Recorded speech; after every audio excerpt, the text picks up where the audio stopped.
Detalye mula kay Jerwin Paglinawan ng Super Radio Jensen. Jerwin? Super Radio! Sorry, Joel, sinabi ng South Cotabato 2 Electric Cooperativo sa Cotigo na hindi nalapas sa 24 oras ang pagkawala ng supply ng kuryente sadyang sa City matapos ang malakas na lindol na tumama sa rehiyon. Sa katunayan, mayroon ng mga lugar sa Jensen ang may supply ng kuryente. Ayon sa kooperatiba, maraming poste ng kuryente ang nahulog at nasira dahil sa matinding pagyanig ng 7.8 magnitude na lindol na naganap noong Hunyo o kahapon. Ayon sa mga opisyal ng Socotigo 2, ang mga nasabing poste at linya ay naging dahilan ng pagkakasala ng supply ng elektrisidad sa maraming bahagi ng lungsod. Idinagdag nila na maging tulong ang pagdideklara ng state of calamity sa Santo City dahil makakapabilis na ito ng kanilang operasyon sa pagkukumpuni ng mga natirang linya. Sa pamamagitan ng deklarasyon, maaari na mas mapabilis ang akses ng kooperatiba ang mga kailangang pundo, kagamitan at ropa para sa pag-aayos. Ako, si Jarvin Paglinawan ng Barangay at Super Radio Jensen. Nagulat para sa Super Radio DZWB. Balitang totoo. Super Radio DZWB. Bantay Lindol. Apektado rin ang magnitude 7.8 na lindol ang Davao Region.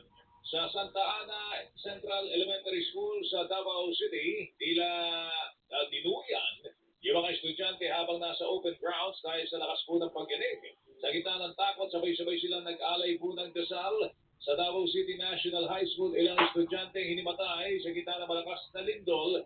Agad na binigyan ng paunang lunas. Napinsala naman ang pader ng Mabini Elementary School sa Sitio Bangkal sa Barangay Talomo proper. Sa Barangay Matina Aplaya, naglaglagan yung mga salaming bintana ng isang gusali.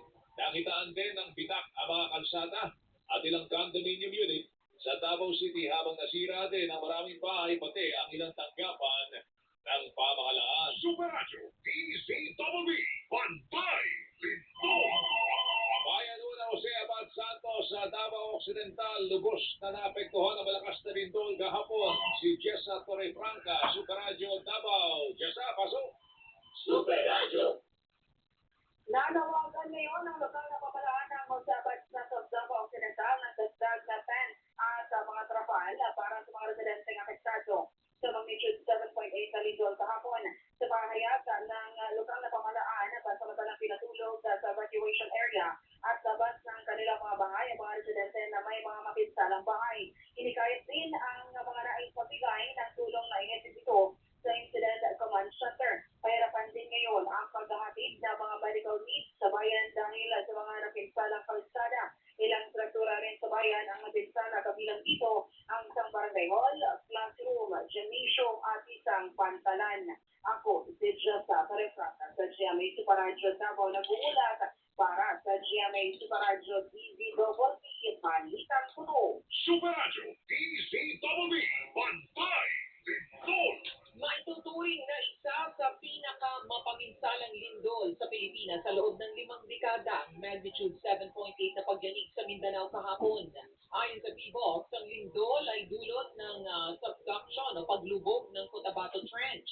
Matindi ang iniwan nitong pinsala dahil may lalim lamang ang lindol na 33 kilometro na naitala ang epicenter o sentro ng lindol sa dagat. Dahil ito naglabas ng tsunami warning, ang PBOX at pinalita sa mga nakatira sa mga baybayin ng Sarangani, Davao Occidental, Tawi-Tawi, Sulu, Basilan, Zamboanga del Sur, Zamboanga Sibugay, Sultan Kudarat at South Cotabato. Pasado alas 3 ng hapon ang bawiin ng tsunami warning. Nabatid na ang Cotabato Trench din na ang sanhi ng magnitude 8.1 na lindol sa Moro Gulf noong 1976 na ikinasawi ng mahigit 8,000 katao. Bunsod ng tsunami na idinulot nito na umabot sa 9 na metro ang taas. Ayon sa United States Geological Survey, ang magnitude 7.8 na lindol sa Mindanao kahapon ang pinakamalakas na pagyanig sa buong mundo ngayong taon. Sa tindi na pagyanig, nagtaas din ang tsunami warning sa Indonesia, Malaysia, Japan at Guam. Samantalang na pahayag, sinabi ng mga embahada ng Japan, Australia, China, Canada, Germany, Italy, France, New Zealand, Ukraine, Israel at Amerika na nakikiramay sila sa mga naapektuhan ng lindol sa Mindanao. Super Radio DZWB. Bantay Lindol. Agad pinakilos ni Pangulong Bongbong Marcos sa mga ahensya ng gobyerno para tulungan yung mga biktima ho ng malakas na lindol sa Mindanao. Inatasan po ng Pangulo ang Office of Civil Defense at National Disaster Risk Reduction Management Council para ho pamunahan ang pagtugon sa sakuna. Pinaghanda rin ang Department of Social Welfare and Development ng mga paunang tulong sa mga apektadong residente. Inutusan din ang Department of Public Works and Highways tiyakin ang kaligtasan ng mga mahalagang infrastructure matapos po ang lindol. Tinakama ng Department of Budget and Management na may sapat na pondo para sa disaster response at nasa mahigit 13 bilyong piso ang Quick Response Fund ng mga ahensya at may mahigit sa 34 na bilyong piso naman sa ilangan po ng National Disaster Risk Reduction Management Fund. Ayon sa Presidential Communications Office, pinag-utos na rin ng Pangulo na tiyakin na madaraanan ang mga ruta na kailangan para naman sa rescue at relief operations. Ipinag-utos din ng Pangulo sa ahensya na tiyaking madadaanan ang mga rutang kailangan para sa rescue at relief operations. Dinig po ni Presidential Communications Office Undersecretary Claire Castro. Kasabay nito ay pinagana na ang National Interagency Coordinating Cell para sa mabilis na pagtugon sa mga lugar na naapektuhan ng lindol. I-establish po natin ngayon ang National Interagency Coordinating Cell para po sa mga responses na gagawin natin doon sa naapektuhan na lugar. At tuloy-tuloy po ang coordination natin sa ating mga local DRRMOs. Dinig po ni Undersecretary Harold Cabreros, Administrador, Office of Civil Defense. Superadio, DZWB, Bantay, Lindol. Naghahanda na ang GMA Kapuso Foundation para maghatid ng tulong sa mga naapektuhan ng lindol sa Mindanao. Ngayong araw, magsasagawa ng repacking ng relief goods sa regional TV station sa General Santos City. Agad itong pamamahagi sa mga apektadong residente. Sa mga nais mag-donate, magpadala lamang sa bank accounts ng GMA Kapuso Foundation at pwede rin sa Cebuana Luwilier, GCash, Palawan Pay, Globe, Lazada, Shopee at Metrobank. Samantala, sinabi naman ng Department of Health na magpapadala sila ng emergency response team sa mga ospital ng DOH at Centers for Health Development sa Mindanao. Una na pinagana ng kagawaran ng kanilang crisis protocol sa rehiyon kasunod ng malakas na lindol. Ayon sa DOH, naka-standby na rin ang 3 World Health Organization recognized Philippine Emergency Medical Assistance Teams mula sa Luzon at Visayas para magtayo ng field hospitals. Sinabi naman ng DSWD na nakahanda na ang mahigit 1 milyong family food packs para sa mga biktima ng lindol. Bukod pa ito sa ibang tulong ng kagawaran, kabilang ang pagtatayo ng modular tents, mobile kitchen, water tanks, at iba pa. May 1.1 million ng family food packs yung naka-preposition po dyan sa mga warehouses natin sa regions 9, 10, 11, 12, and Caraga. Gayon din po, nakapag-provide tayo ng mga modular tents, particularly sa Davao Occidental, dyan po sa Sarangani, dahil may na-internally displaced persons tayo, at may nabuti nila na sa mga open spaces mag-set up ng evacuation centers. Ang piling ni Social Welfare Assistant Secretary Irene Dumlao. Superadio, DZWB, Bantay, Lindol. Ang Police Regional Office 6 handang magpadala ng dagdag na pulis sa mga lugar na apektado ng lindol sa Mindanao. Alamin natin ang balita mula kay Danesa Estante na Superadio Iloilo. Danesa, pasok! Superadio. Yung Tony na ang Police Regional Office o PRO6 na magpadala ng karagdagang pwersa ng kapusan sa mga lugar na naapektuhan ng malakas na lindol sa Mindanao kung pinakailangan. Ayon sa PRO6, maaaring deploy ang mga miyembro ng Regional Public Safety Battalion o RCSP upang tumulong sa mga operasyon sa pagtugon sa kalamidad at pagpapakaitan ng seguridad sa mga apektadong lugar. Nakahanda rin magbigay ng kinakailangang suporta ang mga ito alinsunod sa mga direktiba ng Philippine National Police, National Headquarters. Patuloy sa ngayon na minumonitor ng PRO6 ang sitwasyon sa Mindanao habang hinihintay ang mga posibleng karagdagang direktiba mula sa PNP, National Headquarters. Ako, sinalagay sa GMA sa Piradio Iloilo. Nag-ulat at sa GMA sa Piradio DWD, balitang totoo. Superadio, DZWB, Bantay, Lindol. Pamahalaang panlalawigan ng Cebu, magpapahatid ng tulong sa mga lugar na labis na naapektuhan ng malakas na lindol sa Mindanao. Nico Sereno ng GMA Regional TV sa detalye. Nico? Superadio. Tony Joel Federica nga ni Cebu Governor Pam Baricuatro. Makikipag-ugnayan ang Provincial Disaster Risk Reduction and Management Office o PDRRMO sa mga lokal na disaster team sa Cebu para sa pangangalap ng pondong pang-ayuda. Sa sesyon ng Cebu Provincial Board na pagkasunduan ang paglalaan ng 10 milyong pisong financial assistance para sa mga naapektuhang lugar sa Mindanao. Sa resolution naman ay sinasa ng City Council ng Mandaue. Inihayag ang pagkikita ng lungsod sa mga biktima ng trahedya. Kasabay ito ang paghahain ng committee report tungkol sa disaster preparedness para sa regular na pagtatagawa ng disaster at hazard mapping at paglalaan ng pondo para rito. Samantala, nilinaw naman ni Mandaue City Mayor Jong Guano na ang General Santos City ang kinukonsidera na bibigyan ng lungsod ng financial assistance, lalo ito ang pinaka-apektado sa nangyaring pagyanig. Mula sa GMA Regional TV at GMA News, ako si Nico Sereno, nagmula sa Super Radio, DWB. Balitang totoo. Kayo'y nakikinig sa Super Balita sa Umaga Nationwide. Ako mga kapuso, nakaka-stress po yung mga pangyayari po sa mundo at sa Pilipinas. Naku, talaga namang i-stress pagka hindi mo na-manage na maayos po yan. Pagdulog po yan ang sakit, napakahirap pa naman magkasakit, lalo na po sa panahon po ngayon. Ang payo po ng Unilab, maging maswai sa pagpili po ng gamot. Dapat yung panapin ka sa quality at abot kaya po ang presyo. Hindi mo sapat yung basta mura lang dahil baka wala naman ng visa, hindi po safe. Hindi rin kailangan mahal para masabing ang gamot ay di kalidad.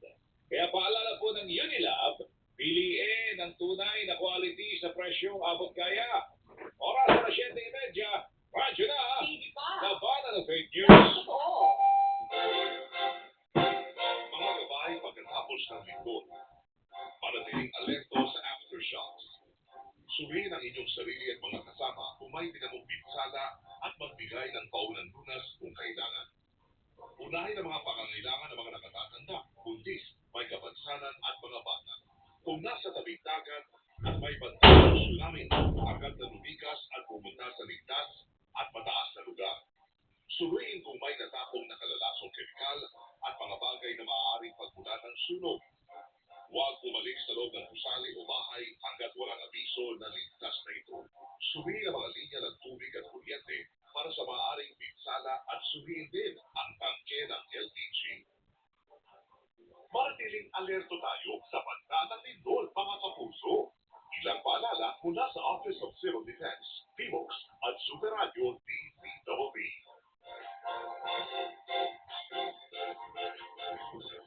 DZWB, balita totoo!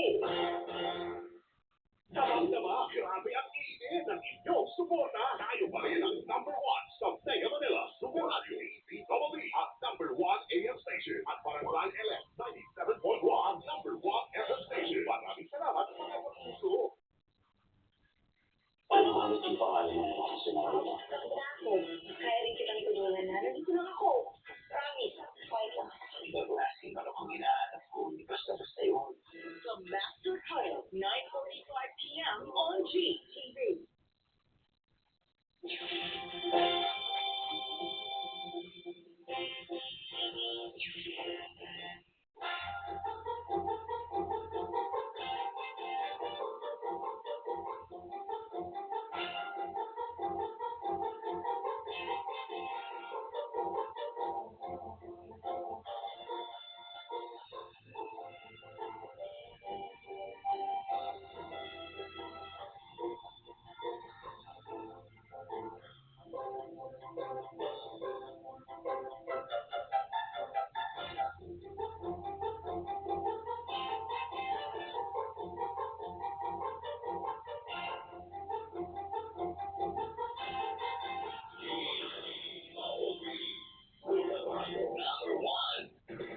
DZWB, balitang tama, balitang totoo! Oy, mga kapuso, may mga bagay na hiyang upa sa inyo. Yung bang subok nyo na, kaya lagi nyo pong binibili. Ganyan ako sa maraming personal na bagay na ginagamit ko. At kasama na po dyan, ang gamot na aking iniinom. Pagdating po sa gamot, hindi tayo basta-basta nagpapalit-palit ng brand. Dahil alam ko, merong hiyang po sa akin. Naranasan naranasan ko na nakasinuot na sumubok po na iba sa nakasanayan ko pero hindi mo maganda epekto sa akin mga kapuso. Kaya naman, mula noon, right med lang talaga. Ilang taon na pong umiinom po ako ng right med mga kapuso at dito ho talaga gumagaan ang aking pakiramdam. Ngayon, ang laging nasa isip ko tuwing bibili po ako ng gamot, kailangan nyo hiyang sa akin, kailangan nyo right medicines. At para sa akin, right med po yung abot kaya, di kalidad, at doctor prescribed pa. If symptoms persist, consult your doctor. Super balita sa umaga. Nationwide. Nagsagawa ng consultative meeting ang Senate Blue Ribbon Committee kahapon kaugnay po ng maanomalyang flood control projects. Kabilang sa mga dumalo sa pulong sina NBI Director Melvin Batibag at Prosecutor General Richard Patulion at iba pa.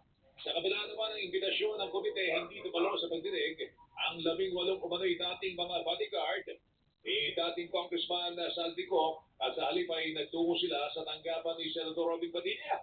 Higit ng 18 na hindi nila kinikilala ang pagdinig ng komite na pinamunahan po ni Senate Blue Ribbon Committee Chairman Erwin Tulfo. Sa gitna nito tinawag ni Tulfo na peke ang isinagawang pulong kamakailan ng kampo ni Senador Alan Peter Cayetano. It was irregular, a house show, you may want to call it a make-believe investigation masquerading as an official Senate proceeding.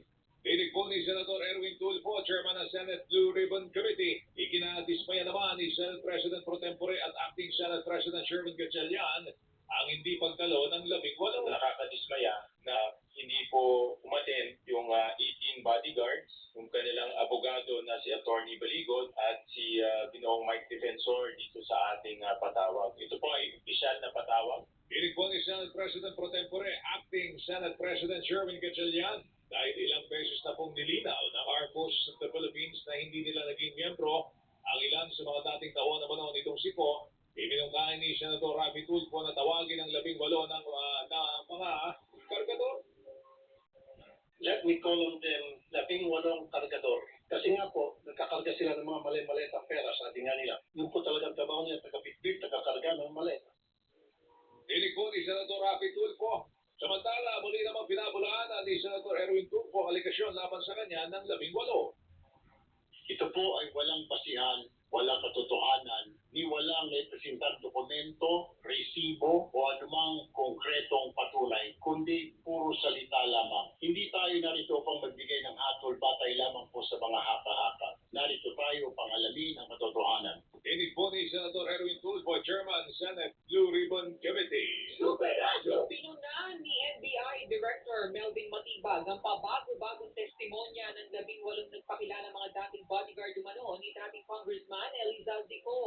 Matatanda ang nagbigay ng testimonya ang 18 kung saan sinabi nilang naghatid sila ng mali-maletang pera sa ilang personalidad, kabilang ang ilang mambabatas. Sa pagharap ni Matibag sa consultative meeting ng Senate Blue Ribbon Committee, sinabi niya na hindi napatunayan ang mga aligasyon sa kanilang mga testimonya at tila puro sabi-sabi lamang ang nilalaman nito. Ang core allegation, takas ang laman ng maleta ay madalas hearsay lamang. Hindi napatunayan ng mga aligasyon base sa ebidensyang iniharap. Walang sapat na personal knowledge, puro hearsay, walang corroboration at coordinated ang narrative. Ang tinig ni NBI Director Melvin Matibag. Samantala, sinabi naman ni Prosecutor General Richard Anthony Patulion na karamihan sa mga kasong inirefer o isinangguni sa kanila na may kaugnayan sa maanumalyang flood control project ay naisampa na sa korte. Bukod dito, mahigit 841 million pesos na rin umano ang halaga ng perang na-recover ng gobyerno mula sa anomalya. Pinawi ng kampo naman ang 18 nagpakilalang mga dati umanong bodyguard ni dating Congressman Elizalde po ang testimonya na naghatid sila ng maleta na may lamang pera kay Senator Loren Legarta. Sa pulong balitaan ay isinagawa na sa tanggapan naman ni Senator Robin Padilla, sinabi ni Attorney Levy Baligod na nagkamali ang dalawa sa 18 sa kanilang isinumiting testimonya. Paglilinaw nila, hindi nila nakita na pinasok sa bahay ni Legarta ang dalawang maleta. Sa halip nakita lamang umano nila na pumasok si Ko sa compound at inabot ang maleta sa kanyang assistant na si Mark Tiksay, pero hindi nila nakita na ipinasok po ito sa bahay ni Legarta. Hindi nila nakita na nakapasok sa gate. Kasi yun yung what they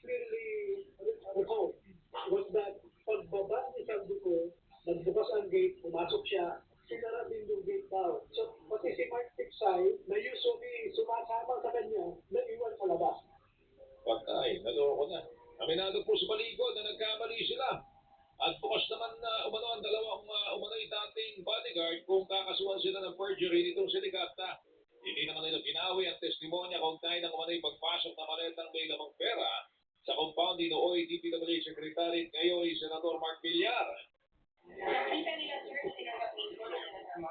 Wala po silang sinabi na gano'n. Basta pinadala nila sa address na yun. At pagdating po ng masusing pagtatanong ng panel of investigators ng ombudsman, ay dyan po nila maging official na sabihin kung nakita nila o hindi.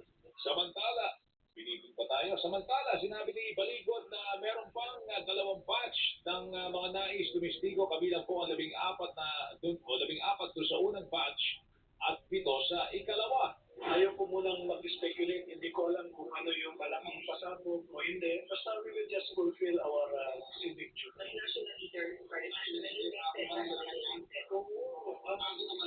Ang kuwan, ayaw kong pardon pin, no? Ayaw ko muna mag-speculate. Inig po ni Attorney Levito Baligod, abogado ho ng 18 nagpakilala mga dating bodyguard umano, yung dating Congressman Elisa Tico. Pinalaga naman ni Padilla ang mga bansag na peke ang pulong ng Cayetano Blanc sa mga manumalyang flood control projects noong ika-4 ng Hunyo. Demokrasa ibang bansa. Kung ano sabihin nila, kahit nila yun, ganun din naman yung sinasabi ng aming Senate President na ang nire-recognize na ay yung aming hearing. Inig po ni Senador Robin Padilla. Mga senador, binalaan ni Senador Raffy Tulfo sa pagtawag na bayani sa 18 dating bodyguard umano ni dating Congressman Zaldico. Report mula kay Ninfa. Hello, Ninfa. Binalaan ni Senator Raffy Tulfo ang mga kapwa-senador sa pagbansag sa 18 dating basketball ni dating Congressman Zaldico bilang mga bayani na inilalagay sa pedestal bagaman anyang hindi naman kapanipaniwala ang mga pinagsasabi. Sabi ni Tulfo, matatawag ang 18 na sindikato dahil sa pag-amin na naging taga-deliver ng perang kickback kaya ang tatawag sa kanilang mga bayani, sindikato na rin. Wala siyang binanggit na pangalan ng mga kapwa-senador. Matatandaan naman na sa pulong ng Cayetano Blanc sa 18 na iginaos sa Senado ng June 4, tinawag sila ni Senator Loren Legarda ng mga bayani habang sa mga interview sila tinawag na bayani ni Senator Robin Padilla. Sa isang banda ng hikayat ni Tulfo, Senator Raffy ang publiko na mag-ingat sa mga bundol saan ay nagbebenta sa kasinungalingan ng 18 at sa gumagamit pa rito ng mga salita at sa Biblia dahil ginamit din ani ng devil o ng demonyo ang nakasaad sa Book of Psalms o libro ng mga awit sa bigong pagkakasunood kay Jesus Christ habang nasa ilang. Kahapon pumunta ang 18 sa Senado pero hindi tumalo sa consultative meeting ng Senate Ribbon Committee at sa halip nag-press conference sa opisina ni Padilla. Dahil ayon sa kanilang abogado na si Atty. Levito Baligod, sinabihan sila ni Senator Andres Peter Cayetano na hindi yung lehitimong Senate hearing at gusto nila na mag-inhibit si Senator Erwin Tulfo. Ayon naman kay Tulfo, Senator Erwin, ipatatawag ang 18 kapag natuna ang Blue Ribbon Committee o kapag nagkaroon na ito ng mga miyembro mula sa minority bloc o Cayetano faction. Ako si Ninfa, narinig niya sa Radio DPWB, Palitang Totoo. Ito ang Super Balita sa Umaga Nationwide. Iba na talaga panahon ngayon mga kapuso, ano? Matinding init na biglang may malakanakang pagulan, ay lagot ng bata ka. Mabuti na lang at may Immunamax food supplement. Ang Immunamax ay gawa sa CM Glucan na nagmula pa sa Switzerland. Ito'y available in capsule for adults and syrup for kids. Also in 4-day variants. Mula sa aming studio, kahit nasan ka pa, magandang balita talaga ang Immunamax. Mahalagang paalala, ang Immunamax at Immunamax Forte ay hindi gamot at hindi dapat gamitin panggamot sa anumang uri ng sakit. Oras alas 7:42, radyo na. Hindi pa. Labanan ng fake Dapat news. totoo. Isang bayan, talo'y aahon, walang maiiwan sa pagbago. Ang lakas, isang pag-asa, patungo pa ba?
mamamatay na yung kapatid ko pag dumating sila.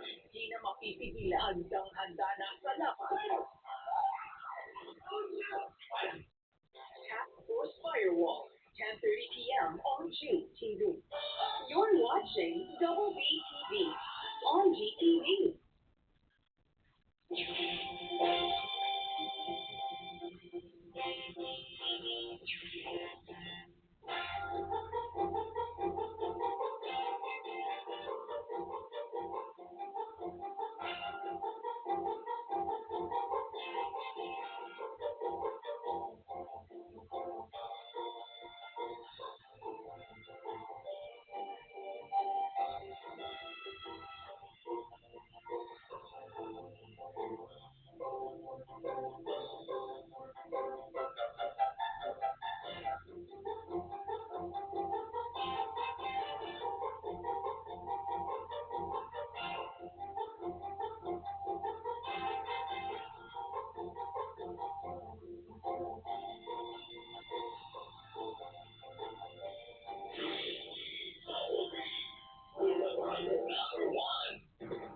DZBB, Balitang Tama, Balitang Totoo.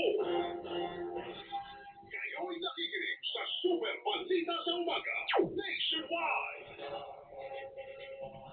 Iminungkahi ni Senador Alan Peter Cayetano kay Acting Senate President at Senate President Pro Tempore Sherman Gatchalian na dalawa silang pumirma sa mga dokumento gaya po ng vouchers, kontrata at cheque para sa pasweldo ng mga kawani ng Senado. Ayon kay Cayetano, ito ay para hindi maipit ang mga kawani ng Senado na tungkol sa magkakaibang utos, maingatan ng pondo at proseso po ng institusyon at para makapagtrabaho ang Senado at impeachment court hanggang hindi nare-resolva ang usapin sa liderato. Ulit sinabi ni Cayetano na tinanggihan ang kanyang suwestyon. Nag-offer kami kung gusto ni Senator Win, pareho na lang kami pipirma kahit walang designation. Ang sagot nila mag-turn over na lang. It was a first step lang kasi sinabi nila open sila. Hindi naman pala sila open. Sa gitna nito, iginit ni Cayetano na hindi siya umaatras at naiisip lang niya na pareho silang pumirma ni Gatchalian para walang tinatawag na legal infirmity at maiwasan ng usurpation of authority. As far as I'm concerned, nag-usurp ng authority si Senator Win because he's not really the acting president. Samantala, nanindigan naman si Cayetano na siya pa rin ang Senate President dahil wala pang 13 ang senador na sumusuporta kay Gatchalian at hindi niya isusuko ang pag-preside sa impeachment trial sa katwirang siya ang nasa tama. They illegally amended the rules. They illegally had a session. As soon as they have 13, walang problema sila na. Tinig po ni Senador Alan Peter Cayetano, mga kapuso. Kung kain pumagitna si Pangulong Bongbong Marcos sa gusot sa Senado, welcome sa Malacanang. Huwag natin ang balita mula kay Tuesday News. Tuesday, pasok. Bukas ang Malacanang sa mungkahi ni dating Senate President Franklin Drilon na dapat mang mamagitan si Pangulong Ferdinand Marcos Jr. kung nagpapatuloy na sigalot sa hanay ng mga senador. Sinabi ni Palace Press Officer of Presidential Communications Office Undersecretary Attorney Pierre Castro na magandang panukala ito mula sa isang dating pinuno ng Senado at isang public servant. Hindi naman anya isinasara ni Pangulong Marcos ang kanyang pintuan sa mga ganitong uri ng mungkahi basta't makabubuti para sa lahat. Wala naman anya katiyakan na tatanggapin ito ang Senador Alan Peter Cayetano. Pinagla rin ng palasyo ang isinusulong na interim proposal ni Cayetano para sa termino nila ni Acting Senate President Sherwin Gatchalian. Ayon kay Castro, duda sila rito dahil makakaulit na naman ang nangyari noon sa House of Representatives kung saan nagkaroon ng gentleman's agreement sina Cayetano at dating SVP Representative Lord Alan Velasco, subalit hindi ito agad tinupad ni Cayetano noong 2020 dahilan kung bakit naantala ang pagpasa ng 2021 national budget sa ilalim ng Duterte administration. Muling binigyan ni Castro na ang liderato ni Acting Senate President Sherwin Gatchalian ang kinikilala ng Malacanang at wala lang iba pa. Ako si Tuesday sa Dominio ni GMA Super Radio DZWB, Balitang Totoo. Inaresto ng PNP CIDG sa Senado ang kontratistang si Pacifico Curly Vizcaya II kahapon ng umaga. Inaaresto si Vizcaya sa bisa ng mandamiento de arresto na inilabas ng Malolos Regional Trial Court para sa kasong malversation of public funds through falsification of documents.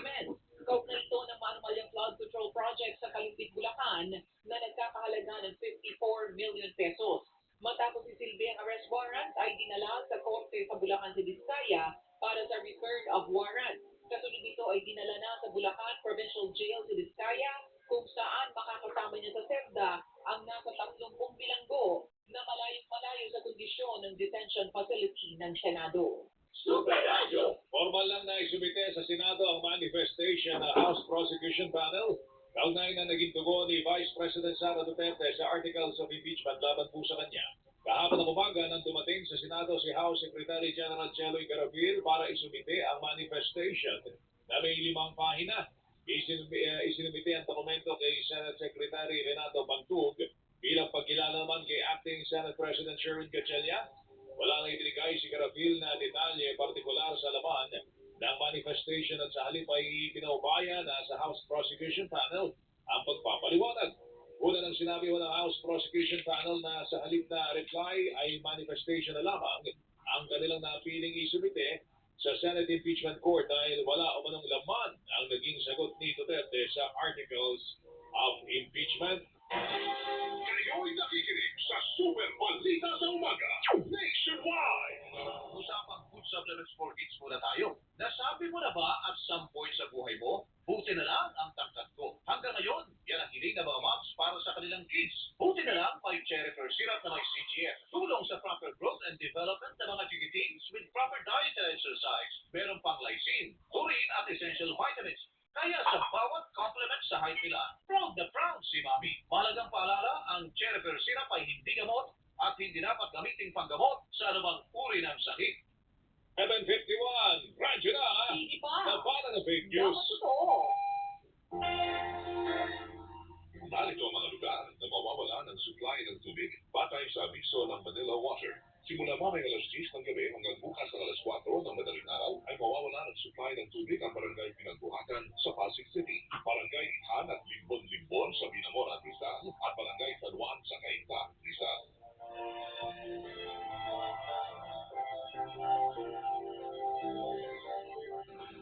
BBB, Balitang Totoo! Lubos po ang aming pasasalamat dahil sa niya inyong pinagkakatiwalaan sa pagbabalita.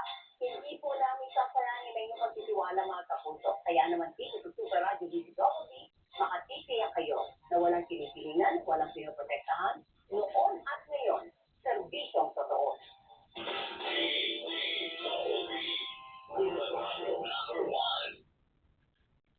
Sa utility, I will miss you, a best friend. Hindi ako nag-set up kayo. Hindi ako ang pumatay kay Juan. Si Marina. Siya yung pumatay kay Juan. Inutos mo, hindi ko kilala si Marina. Hindi ko nga nakakausap ang pulis na yun eh. 11:25 p.m. after State of the Nation.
BBB, Balitang Tama, Balitang Totoo! Super Balita sa Umaga Nationwide! Nagpatupad ng dagdag presyo. Ano ba dagdag bawas ito? Dagdag presyo sa mga produktong petrolyo ang ilang kumpanya ng langis. Batay po sa abiso ng ilang kumpanya ng langis, 4 pesos and 85 centavos hanggang 5 pesos and 77 centavos ang taas presyo sa kada litro ng diesel. Habang 30 centavos naman ang dagdag presyo sa kada litro ng gasolina. 4 pesos and 45 o 4 pesos 75 centavos hanggang 8 pesos and 10 centavos naman ang dagdag presyo sa kada litro ng kerosene. Nasawi ang Ateneo Blue Eagles recruit na si Rene Baterbonia at foreign student athlete na si Divine Adili matapos malunod kahapon. Naganap ang insidente sa team building activity sa Dipakulaw, Aurora. Sa isang talata, sinabi ng Ateneo de Manila University na itinagluluksa ng buong Ateneo community ang pagpanaw ni Rene at Divine. Kasabay nito, ipinaabot nila ang lubos na pakikiramay sa mga pamilya, kaibigan, teammates, coaches at mga mahal sa buhay ni Rene at Divine. Super Balita sa Umaga, Nationwide! So ito, Tongsa, nagugulang pa rin ako Ito ba talaga? Nagugulang pa rin ako sa Senato, mga kapuso. Sabi Pero nila- malinaw na rin daw, well, sabi ko ng ilang mga legal luminaries, ang Integrated Bar of the Philippines, grupo ng mga abogado po yan, yung pag-assume bilang acting Senate President ni Senator Sherwin Gatchalian at pagiging Senate President pro tempore po niya ay naaayon po. Legal at naaayon po sa batas. Ano? So, pero sa paniwala naman ni Senator Alan Cayetano, siya pa rin ang Senate President. Ang problema lang, doon sa official website ng Senado ngayon, sinasabi, Hindi na siya ang nakalagay ng Senator na lang siya. Yeah, Senator na lang siya. Pero siya pa rin daw ang Senate President dahil kinakailangan daw mag-boto ng 13. Nasabi sa Senate rules. Senate rules, tsaka sa Constitution, 13. Pero alam mo siguro, kailangan, feeling ko parang matapos na to once and for all. Kahit sabihin nila na dapat sila na ang magresolba ng kanilang problema, di ba? Pero baka naman pwede na makialam ang Supreme Court. Kinakailangan may mag-file eh. Oo. Kaya kinakailangan meron. Pero ang tingin ko dyan, Tones, dapat hayaan ng Supreme Court. Bilang paggalang doon sa separation of powers, hayaan ng Supreme Court na resolve ng Senado itong problema ito. Ang sa akin, hanggang kailan? Hanggang kailan? Ang daming nagbibigay na trabaho. Hanggang sa mamulat ang mga nagbubulag-bulag. Paano kung hindi mamulat? Ay, nako, ewan ko pa. Alam mo, ang nakakalungkot dito, sila naglikha ng problema eh. Di ba? Kundi naman nila inagaw ang liderato ng Senado noong May 13 sa pamagitan ng pagsulpot ni Senator Ronald De La Rosa na hanggang ngayon ay hindi pa rin po nakikita at fugitive from justice na po. Hindi naman magkakaroon ng ganitong problema. Tapos ang feeling nila nagpapabigtim pa. Sila mo naglikha ng problema ito. So, may mga tinatawag na kapit tuko, tsaka kapit bayawak. Alam mo, naaawa rin ako yung mga empleyado ng Senado